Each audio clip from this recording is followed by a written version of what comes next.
স্বামীকে আপনি ছেড়ে দিন মালকিন। চাকর চাকরের মতো থাকবি, আমি বাপের বাড়ি যাচ্ছি, দাদাবাবুকে দেখবি। কি হলো মালিনী? মইনাক। তুমি আমার জান। মালকিন এই চুপ, দাদাবাবুকে সময় মতো খেতে দিবি। ঠিক আছে, দেরি হয়ে যাচ্ছে, তাড়াতাড়ি যাও মালিনী। আসি। মালকিনকে বলে দেন। এই চাকর, মালকিনের চামচা, চুপচাপ থাকবি। এর কথা যদি মালকিনের কাছে বলেছিস তাহলে তো চাকরি থাকবে না। কেমন ডার্লিং? দাদা ফোনটা একটু দিন, একটা কল করবো। হ্যালো মালকিন। এই দাঁড়াও দাঁড়াও, হ্যালো। দাদাবাবু এক্ষুনি ওই মেয়েটাকে নিয়ে রেস্টুরেন্টে ঢুকেছে। ঠিক আছে আমি আসছি, যদি তোর কথা মিথ্যে হয় তাহলে কিন্তু তোর চাকরি আর থাকবে না রঘু। ঠিক আছে মালকিন, আপনি তাড়াতাড়ি আসুন। মালকিন তাড়াতাড়ি চলুন, দেখবেন। কই কোথায়? কি ব্যাপার মালিনী, ঘুরে আসলে কেন? মালিকের নামে মিথ্যে কথা?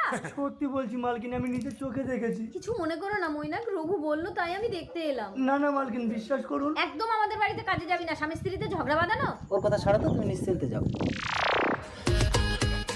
এই তো। এই চাকর, তোর চাকরি আর